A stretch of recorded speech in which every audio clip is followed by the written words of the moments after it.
Good afternoon everyone. Welcome to north east PSC. मेरा नाम है आयन बैनर्जी और हम जो करंट अफेयर्स है उसको फिर से करते हैं। ठीक है, स्टार्ट करते हैं। अच्छा, 2 दिन थोड़ा सा मुश्किल था क्योंकि मेरा थोड़ा सा प्रॉब्लम था, एक दूसरी चीज़ में मैं बिजी था, तो इसीलिए 2 दिन मैं कर नहीं पाया। आज जो करंट जून का जो है करंट अफेयर्स वो हम जितना हो सके कवर करने की कोशिश करेंगे।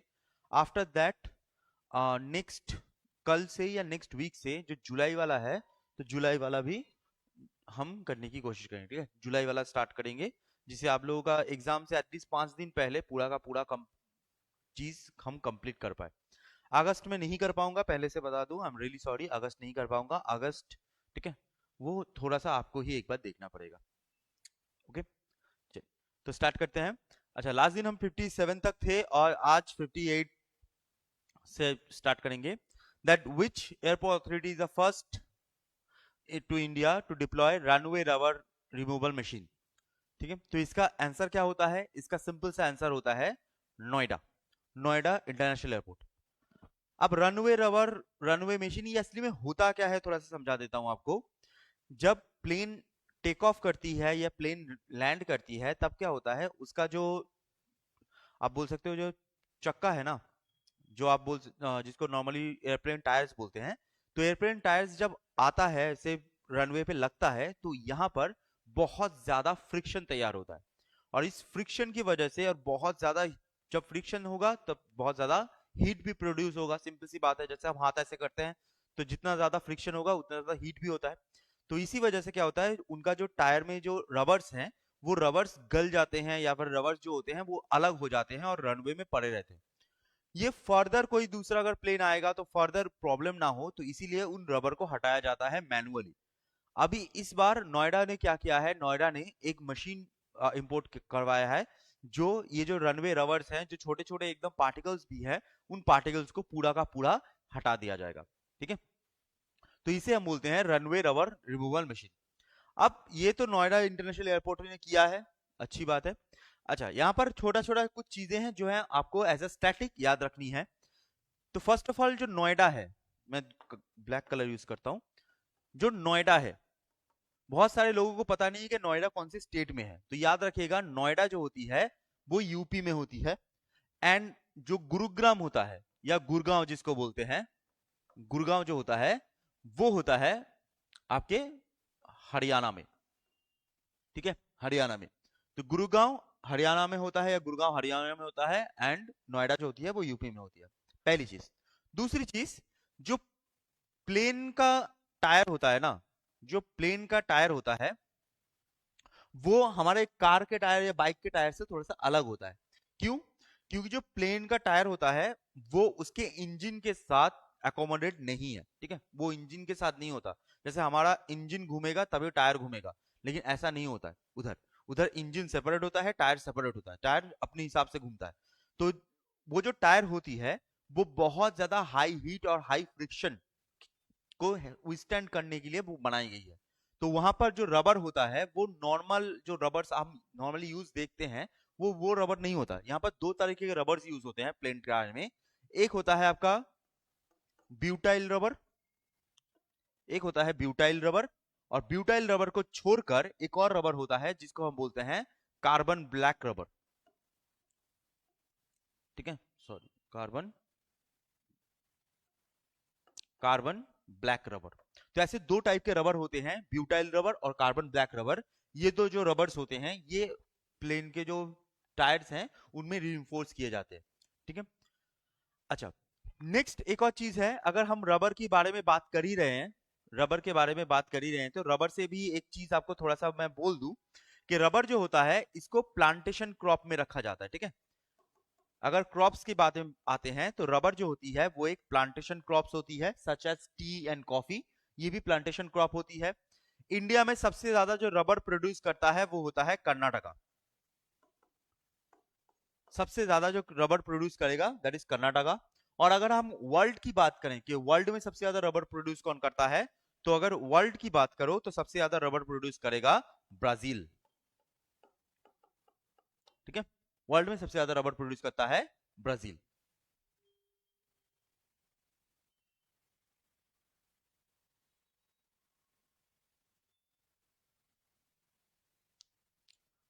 नमस्ते रिको, नमस्ते। ठीक है, ये वाला हो गया, ये वाला देख लीजिए। ठीक है, चलिए नेक्स्ट पे चलते हैं। ठीक है,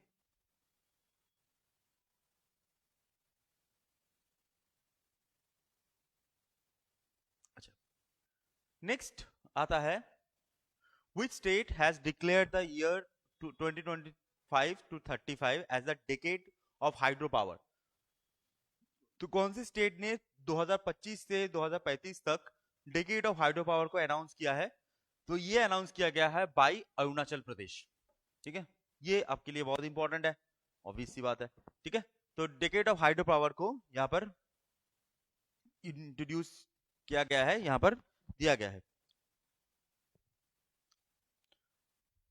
ठीक है, चलो, तो ये वाला जो चीज होता है हाइड्रो पावर, देखो हाइड्रो पावर नॉर्मली, यहाँ पर हाइड्रो पावर जब भी वर्ड आता है ना, यहाँ पर जब भी हाइड्रो पावर वर्ड आता है, तो हाइड्रो पावर कहाँ पर यूज होता है? हाइड्रो पावर ये जो वर्ड यूज होगा वो हमेशा यूज होगा इलेक्ट्रिसिटी के लिए। ठीक है, इलेक्ट्रिसिटी। अब नॉर्मली हम इलेक्ट्रिसिटी के हिसाब से ही चलते हैं, इलेक्ट्रिसिटी के हिसाब से, लेकिन इलेक्ट्रिसिटी को छोड़कर यहाँ पर बहुत सारे डैम्स भी बनाए जाएंगे। डैम्स, अब डैम्स जब बनेगा तो वहां पर इलेक्ट्रिसिटी तो बनेगा ही बनेगा, उसको छोड़कर भी आपको यहाँ पर बहुत सारे जो इरिगेशन टनल्स होते हैं, जो कैनल्स होते हैं, इरिगेशन कैनल्स, वो भी आपको देखने को मिलते हैं। ठीक है, यहाँ से डैम से इरिगेशन कैनल भी मिलता है। दूसरी चीज, सिर्फ डैम इरिगेशन कैनल नहीं है, यहाँ पर जो सस्टेनेबल इकोसिस्टम जो होता है, सस्टेनेबल इकोसिस्टम को भी मेंटेन किया जाएगा। ठीक है, सस्टेनेबल इकोसिस्टम को भी मेंटेन किया जाएगा।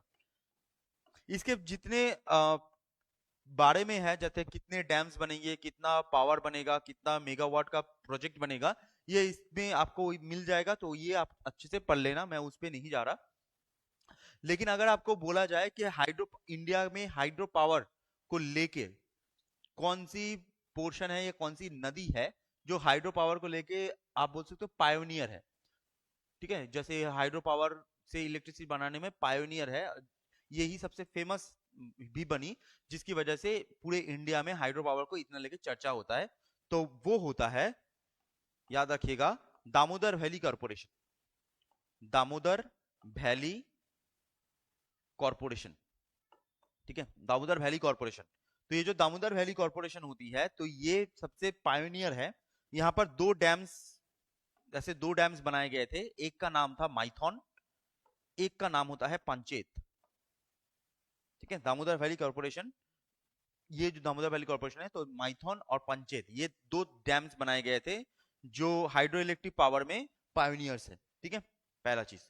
दूसरी चीज है, ये जो दामोदर वैली है, तो दामोदर रिवर है। ठीक है, दामोदर रिवर है, तो दामोदर रिवर को कहा जाता है the sorrow of Bengal. Sorrow of Bengal. ठीक है, दामोदर रिवर को कहा जाता है सॉरो ऑफ बंगाल। अच्छा, यहाँ से मैं थोड़ा सा मुझे याद आ रहा है, इसीलिए मैं और थोड़ा सा चीज बोल दूं।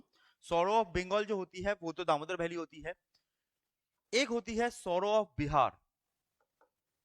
सौरो ऑफ बिहार वो होती है आपकी सोन रिवर। ठीक है, सोन रिवर को बोलते हैं सौरो ऑफ बिहार। एंड एक और वर्ड आता है sorrow of China. Sorrow of China, तो सौरो ऑफ चाइना होता है वांग हो, वांग हो रिवर। ठीक है, जैसे सौरो ऑफ बंगाल आया तो इसीलिए वजह से और दो सौरो याद आ गए। ठीक है, तो ये अरुणाचल प्रदेश का ये वाला जो पोर्शन है, इसको थोड़ा सा देख लीजिएगा।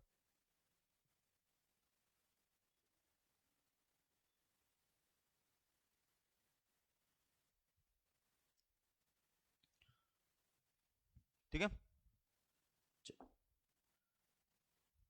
यहाँ पर आपको दिखेगा कि हाइड्रो पावर पोटेंशियल कितना है, यहाँ पर हाइड्रो पावर पोटेंशियल कितना यूज किया जाएगा, कितना पैसा इधर आ रहा है यूज करने के लिए, कितना फ्रेमवर्क बनाया गया है 19 गीगावाट का, तो ये सब आपको थोड़ा सा याद रखना होता है। ठीक है, नेक्स्ट आता है, नेक्स्ट आता है लेक ताहो। ठीक है, Lake Tahoe recently seen in news, located in which country? Lake Tahoe recently seen in news, located in which country? तो that is यूनाइटेड स्टेट्स। ठीक है, यूनाइटेड स्टेट्स। तो जो लेक ताहो होती है, I am really sorry, Lake Tahoe, तो ये United state में, यूएसए में आती है, पहली चीज। और यूएसए में क्यों आती है, ये फेमस क्यों होती है, लेक ताहो बहुत फेमस क्यों होती है? अगर आप जियोग्राफी, वर्ल्ड जियोग्राफी जब पढ़ोगे, एपीपीएससी लेवल का वर्ल्ड जियोग्राफी जब पढ़ोगे, तो ये लेक ताहो जरूर आता है नाम। क्यों? क्योंकि यहाँ पर मोस्ट प्योरेस्ट वाटर मिलता है, most purest water in the world. ठीक है, purest water in the world 99.94%, इतना प्योर है। ठीक है, तो इसीलिए लेक ताहो जो होती है वो बहुत ज्यादा फेमस होती है। अब अगर लेक्स के बारे में बात कर ही रहे हैं, तो आपको वर्ल्ड में और इंडिया में कुछ लेक्स के बारे में आपको जानना जरूरी होता है, जिससे आपको जो एग्जाम में है, अगर कभी पूछ लिया जाए इधर उधर घुमा के, तो आपको थोड़ा सा आइडिया हो। तो जैसे अगर वर्ल्ड की बात करें, तो वर्ल्ड में एक लेक होता है, that is known as Baikal. ठीक है, बाइकाल, बाइकाल होता है रशिया में, बाइकाल होता है रशिया में, और ये वर्ल्ड की लार्जेस्ट लेक है, लार्जेस्ट एंड डीपेस्ट लेक है, लार्जेस्ट एंड डीपेस्ट लेक है। ठीक है, उसको छोड़ के आता है सुपीरियर, सुपीरियर, सुपीरियर होती है यूएसए में। सुपीरियर जो होती है वो लार्जेस्ट है, लार्जेस्ट है in terms of fresh water. ठीक है, in terms of fresh water.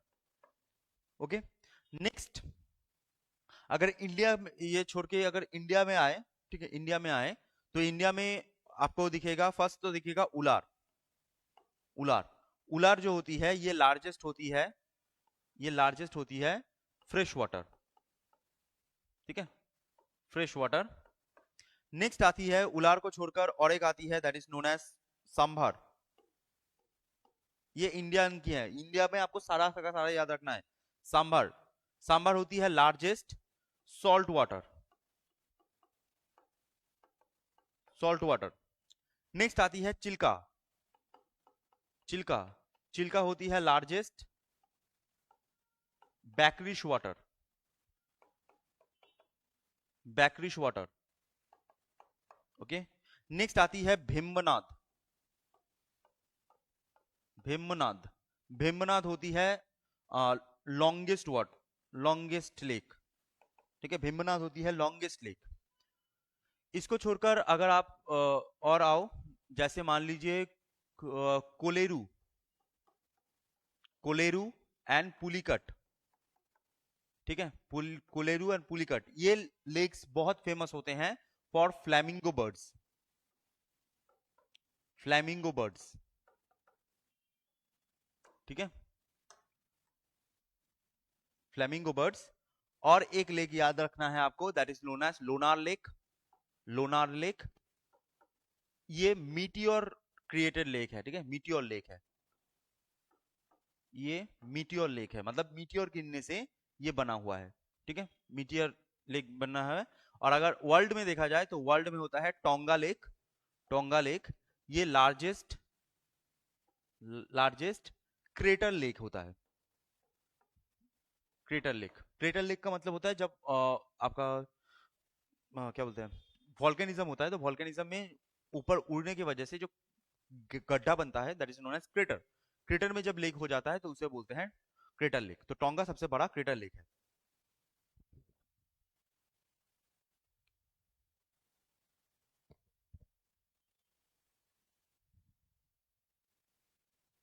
ठीक है,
ठीक है।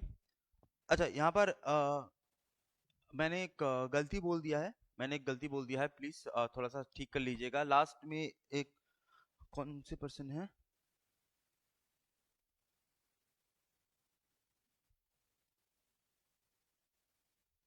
ठीक है। अच्छा, कंपू ने एकदम सही कहा है दैट मैंने वो गलती बोल दिया है। सौरव ऑफ बिहार जो है वो कोशी है। ठीक है, कंपू ने सही कहा है। सौरव बिहार जो है कोशी है। मैंने गलती से सोन लिख दिया, मेरा दिमाग दूसरी जगह चल रहा था इसलिए शायद। तो गलती से सोन लिख दिया, वो कोशी कर दीजिएगा प्लीज। अच्छा, कैस्पियन लेक जो होती है, कैस्पियन सी जो विक्रांत ने कहा कि कैस्पियन सी जो है वो लार्जेस्ट लेक कंसिडर की जाती है। लास्ट कैस्पियन सी कंसिडर की जाती है, बट प्रॉब्लम यही है, सीन यही है कि ये जो कैस्पियन सी है ना, वो कैस्पियन सी पहले एक सी का पार्ट हुआ करती थी। आप अगर नॉर्मली लार्जेस्ट लेक कैस्पियन सी हम बोल सकते हैं, इसमें कोई इशू नहीं है। बट कैस्पियन सी पहले एक जब पैंजिया था तो वहां पर टेथिस सी होती थी, उसका पार्ट हुआ करती थी। तो वो टेथिस सी टूट कर, वो सी टूट कर वो जो जगह बना है वो होता है कैस्पियन सी। अभी पूरा का पूरा लैंडलॉक्ड है, तो इसलिए आप उसको हम लेक हिसाब से कंसिडर करते हैं, बट वो ओरिजिनली लेक नहीं था। ठीक है, अगर आपको कहीं पर अगर मिले तो कैस्पियन सी अगर मिले तो कैस्पियन सी बोल सकते हो कि सबसे बड़ा इनलैंड वाटर बॉडी है। ठीक है, लार्जेस्ट लेक भी कहा जाता है कभी कभी, बट वो टिपिकली लेक नहीं था। तो इसीलिए आप उसको कैस्पियन सी अगर आप मार्क करना चाहते हो, आप लोग कैस्पियन सी भी मार्क कर सकते हो, उसमें कोई इशू नहीं है। अगर टिपिकल लेक के हिसाब से बात करें तो सबसे बड़ा बाइकाल है। लेकिन अगर आप नॉर्मली जितने भी इनलैंड वाटर बॉडीज हैं उनको भी आप कंसिडर करना चाहते हो, तो वहां पर कैस्पियन सी होता है। ठीक है, चल।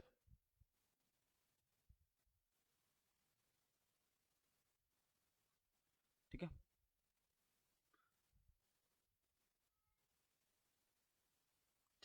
Next question. अच्छा, हाँ, एक और लेक से याद रखिएगा। सॉरी, आप लोगों को मैक्सिमम लोगों को पता है तो इसलिए नहीं बोल रहा। मणिपुर का जो लेक है वो तो जरूर याद रखना है। ठीक है, मणिपुर का केबुल लमजाओ जिसके ऊपर है लोकटाक, तो वो तो याद रखना ही है। वो आप लोगों मैक्सिमम लोगों को याद होगा, तो इसलिए शायद मैंने लिखा नहीं। चलो, next, which Indian state recently secured global recognition to organise floating yoga event? ठीक है, फ्लोटिंग हो गया योगा इवेंट, तो इसका आंसर होता है Andhra Pradesh. What is floating yoga event? Floating yoga का मतलब क्या होता है? जब आप लेक के अंदर योगा परफॉर्म करते हो, that is known as floating yoga. बहुत इजी चीज है। ठीक है, that is known as floating yoga. तो ये कौन किसने किया है? ये आंध्र प्रदेश ने किया है। अच्छा, योगा से एक कोई याद रखना है, इंटरनेशनल योगा डे जो होती है, इंटरनेशनल योगा डे जो होती है वो इंडियन कॉन्टेक्स्ट में बनाया गया है 21 जून। योगा को लेकर हमारे यहाँ पर एक मिनिस्ट्री भी बनाई गई है। योगा छोड़कर भी जितने भी ट्रेडिशनल मेडिसिन हैं उनके लिए मिनिस्ट्री भी है। ये मैं बहुत बार बोल चुका हूँ, फिर से मैं आपको एक बार याद दिला देता हूँ। That is known as Ayush. ठीक है, आयुष। अच्छा, योगा जो होती है, योगा जो डे होती है, अगर आपको कहा जाए इंडिया के कॉन्टेक्स्ट में कौन से पर्सन थे जो योगा को इतना उन्होंने फेमस किया है, या फिर आप बोल सकते हो किसके बुक से ये योगा इतना ज्यादा बाहर निकला है, तो इसका नाम होता है पतंजलि। पतंजलि, ये तीनों नाम, तीनों जो छोटी छोटी चीजें हैं योगा से, ये आपको याद हो जाएंगी ऑब्वियसली। आप मैक्सिमम लोगों को याद है, तो फिर भी मैंने जस्ट बता दिया, जिनको एकदम नहीं देख रहे हो उनके लिए।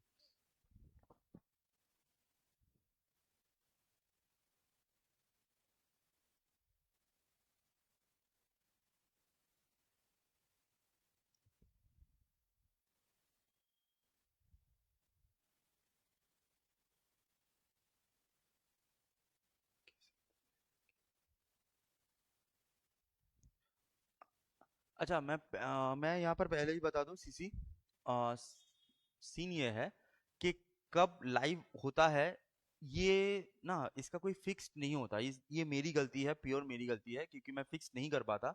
बिकॉज मेरा इधर भी जॉब है, तो यहाँ पर क्या होता है ना, क्लासेस लगे होते हैं। क्लासेस के बाद जब हम आते हैं तो यहाँ पर क्या होता है, कभी कभी थोड़ा सा इधर का उधर हो जाता है। मीन्स कभी कभी कंटेंट बनाना होता है, कभी कभी कहीं पर मैं गया फॉर फूड, अगर बहुत ज़्यादा भूख लगी तो चला गया, तो जब मैं वापस आया तो वहाँ पर एक कंटेंट बनाना होगा, या फिर कोई दूसरा काम भी आ सकता है, या फिर मुझे दूसरा इंस्टीट्यूट जो यहाँ का ब्रांच है, दो दूसरे इंस्टीट्यूट, तो दूसरे इंस्टीट्यूट में थोड़ा सा पहले जाना हो सकता है। तो इसी वजह से क्या होता है ना कि टाइमिंग जो होती है वो एकदम परफेक्ट टाइमिंग में बैठती नहीं है।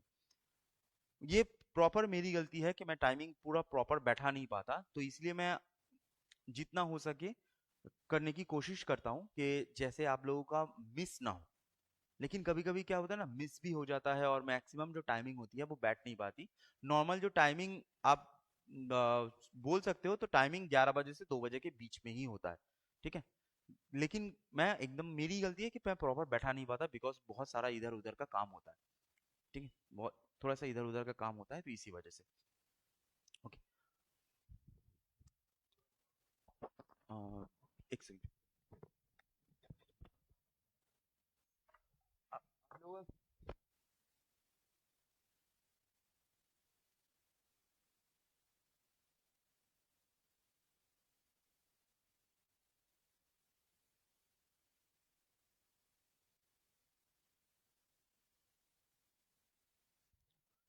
चलिए फिर से नेक्स्ट पे चलते हैं। 2 बजे से क्लास है, इसीलिए वो सब बोल रहे हैं कैसे क्लास चल रहा है क्या, ठीक है। कृष्णा रिवर में हुआ है। अच्छा, यहाँ से एक और चीज बोल दूं, यहाँ से ये जो आप देख पा रहे हो ना, कृष्णा रिवर लिखा हुआ है, कृष्णा रिवर लिखा हुआ है, तो एसएससी एनटीपीसी हर जगह पर एक सवाल जरूर आया था कृष्णा रिवर से जोड़कर। कृष्णा रिवर का एक ट्रिब्यूटरी होती है that is known as Tungabhadra, ठीक है। कृष्णा की एक ट्रिब्यूटरी होती है जिसका नाम होता है तुंगभद्रा। तो तुंगभद्रा के किनारे एक बहुत इंपॉर्टेंट सिटी होती है, जो बहुत बार पूछा जा चुका है। ऐसे तो बहुत सारी सिटीज होती हैं सब जगह पर, बट ये बहुत बार पूछा जा चुका है। तो उस सिटी का नाम होता है हम्पी, ठीक है। ये क्वेश्चन आ चुका है बहुत बार, ठीक है, ये क्वेश्चन आ चुका है, तो इसलिए मैंने यहाँ पर मेन मेंशन करवा दिया, ठीक है।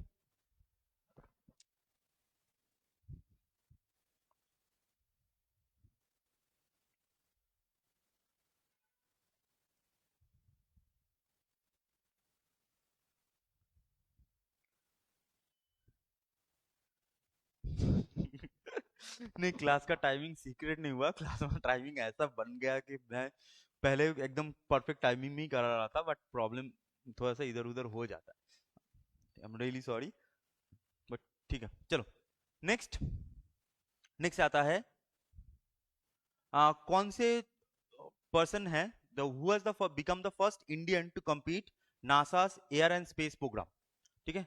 NASA's air and space programme होता क्या है असली में, कि जो स्पेस में कैसा सिनेरियो है, और जब इंसान, जब अर्थ एकदम सैचुरेशन पॉइंट पे चला जाएगा, तो वहां से हम दूसरे जगह पर जाके वहां पर कॉलोनी बना सकते हैं कि नहीं, वहां पर रह सकते हैं कि नहीं, इसके लिए एक प्रोग्राम लॉन्च होता है that is known as air and space programme. तो एयर एंड स्पेस प्रोग्राम को खत्म करने वाला पहला इंडियन कौन है, जो पूरा कंप्लीट करने वाली, उनका नाम होता है जानवी दंगेदी, ठीक है, जानवी दंगेदी। तो ये होता है नासा का एयर एंड स्पेस प्रोग्राम। अब जब भी एयर एंड स्पेस प्रोग्राम आता है, या फिर नासा का जो भी प्रोग्राम आता है, तो आपको रिसेंट का एक नाम जरूर याद रखना है, that is known as ISS. ISS जो, आईएसएस मतलब इंटरनेशनल स्पेस स्टेशन। तो इंटरनेशनल स्पेस स्टेशन में जाने वाले एक इंडियन है एक्सियोम 4 मिशन में। कौन से इंडियन है जल्दी, ठीक है। इन भाई साहब का नाम आपको याद रखना ही है, क्योंकि ये बहुत ज्यादा न्यूज में है अभी, ठीक है। आईसीएस में जाने वाले एक्सियम 4 जो मिशन है, तो यहाँ पर जाने वाले जो पर्सन है उनका नाम होता है शुभांशु शुक्ला। शुभांशु शुक्ला, ठीक है। तो ये इनका नाम जरूर याद रखिएगा, क्योंकि ये बहुत ज्यादा अभी न्यूज में है, ठीक है। एक्सियम 4 मिशन में आईसीएस जो होती है उनमें, ओके। अच्छा, यहाँ पर एक और चीज बोल दूं, आईसीएस से एक और चीज बोल दूं। अगर मान लीजिए जो ब्रोकन सैटेलाइट्स हैं, जो ब्रोकन सैटेलाइट है, या फिर जो स्पेस डेबरी है, उसको डिपॉजिट करने के लिए, ठीक है, उसको डिपॉजिट करने के लिए हमारे अर्थ में डिपॉजिट करने के लिए, जब उधर से खराब हो जाता है तो उसको भेज दिया जाता है, तो अर्थ में डिपॉजिट करने के लिए, आने के लिए, डिपॉजिट करने के लिए एक जगह चुना जाता है, ठीक है। हमारे अर्थ में पैसिफिक ओशियन में एक जगह है जहां पर उसको सबको ऐसे पानी में डाल दिया जाता है, डिपॉजिट कर दिया जाता है। वहां पर कोई मछली भी नहीं है, कोई लोग भी नहीं रहते, बहुत दूर दूर है। उस जगह का नाम क्या है? उस जगह का नाम होता है पॉइंट नीमो। ठीक है, अगर कभी आ गया तो उस जगह का नाम होता है पॉइंट नीमो। ठीक है।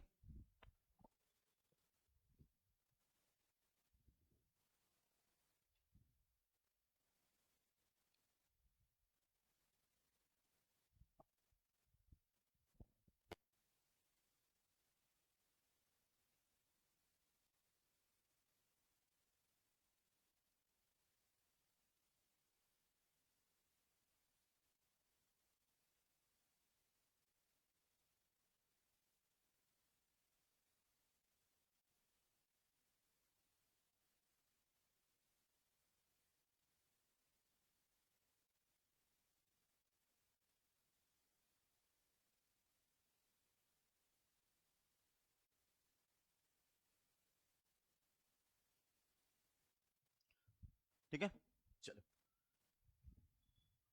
ये अब देख पाओगे, जानवी अंग्रेजी है। अच्छा, next. Next, which institute has developed modified CRISPR tool to plants combat heat stress and bacterial infection? ठीक है, तो असली में सिंपल सा भाषा में होता क्या है, मैं पहले आंसर बता दूं। आंसर होता है बोस इंस्टीट्यूट। ठीक है, बोस इंस्टीट्यूट।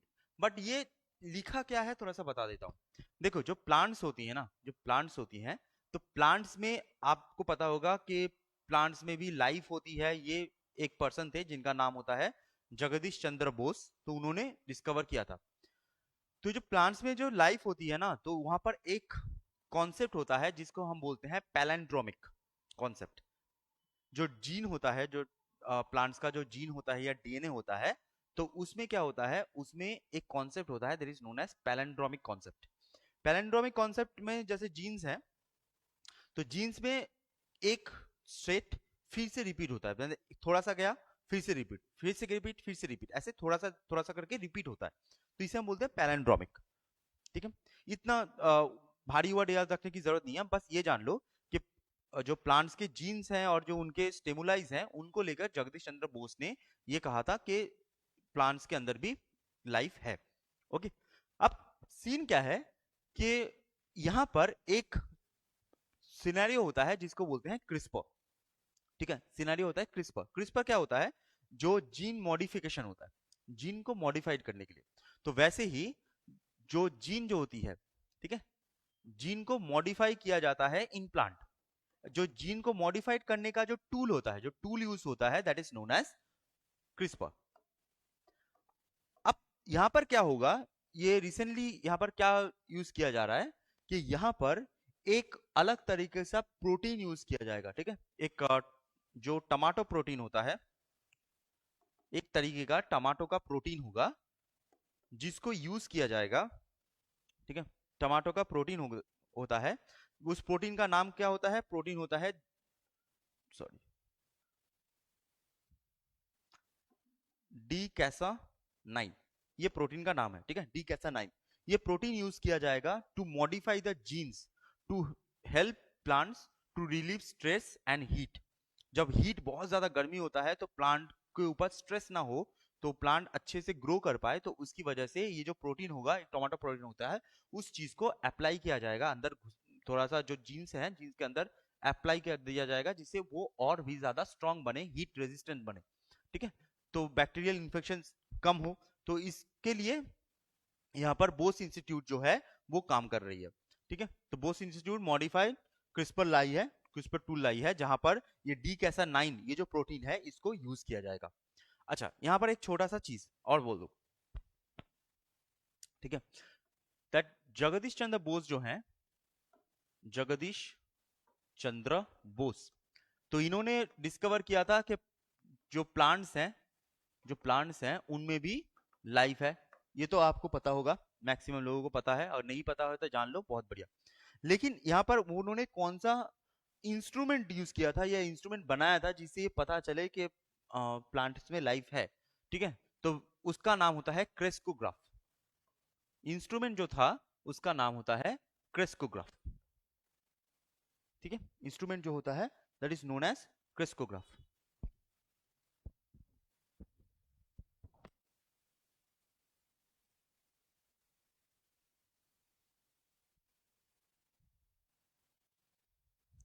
ठीक है, चलिए नेक्स्ट। मैं थोड़ा सा जल्दी कर रहा हूँ, ओके, ये पढ़ लीजिएगा। अच्छा, नेक्स्ट क्वेश्चन है कि इंडिया फर्स्ट बटरफ्लाई सेंचुरी कहाँ पर बनी है? इंडिया की फर्स्ट बटरफ्लाई सेंचुरी कहाँ पर बनी है? तो इंडिया की फर्स्ट जो बटरफ्लाई सेंचुरी होती है वो बनी है केरला में। ठीक है, इंडिया की फर्स्ट जो बटरफ्लाई सेंचुरी बनी है केरला में। बटरफ्लाईज को लेकर इंडिया में बहुत सारा, आपको पता होगा कि बहुत सारा बात चलता है, तो इंडिया में बटरफ्लाई सेंचुरी इधर। अब यहाँ पर एक चीज आपको याद रखनी है, इंडिया का फर्स्ट बटरफ्लाई सेंचुरी तो इधर बनी है, बहुत बढ़िया।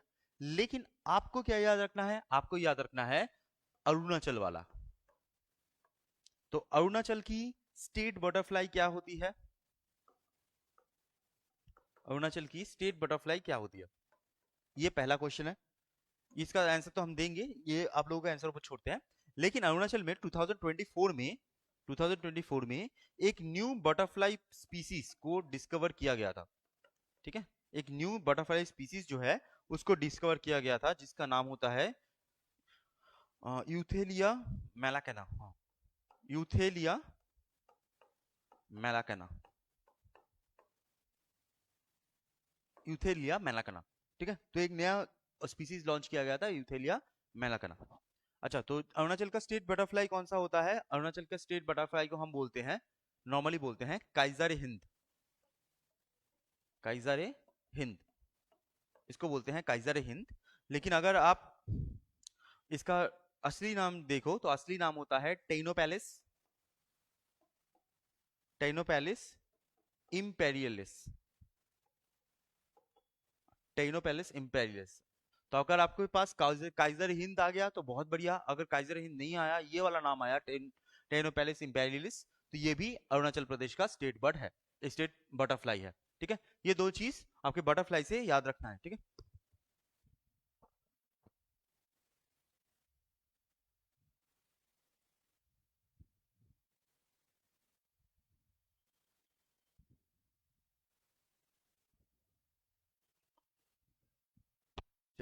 नेक्स्ट, नेक्स्ट पे चलते हैं।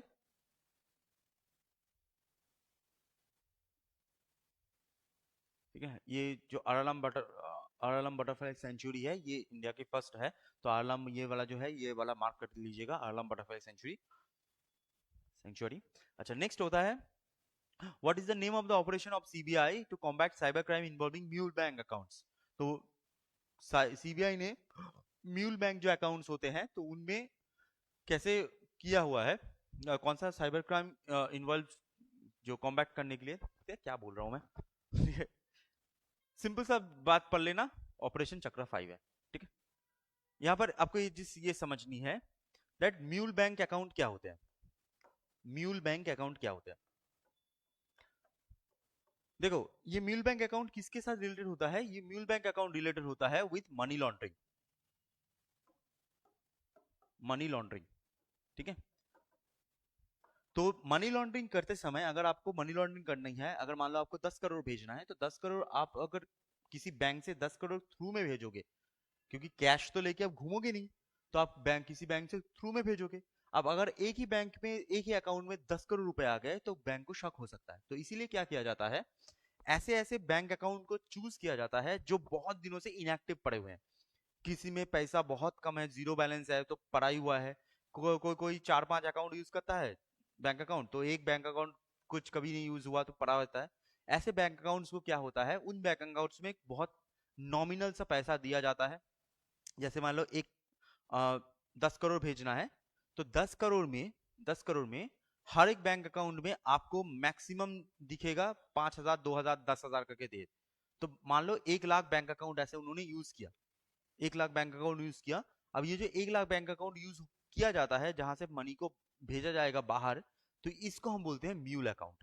ठीक है, तो ऐसे अकाउंट जहां पर मनी लॉन्ड्रिंग किया जाता है बहुत कम कम अमाउंट देकर। ठीक है, तो ये जो मनी लॉन्ड्रिंग होती है, म्यूल अकाउंट होता है, तो इस म्यूल अकाउंट को रोकने के लिए सीबीआई ने लॉन्च किया है ऑपरेशन चक्र 5।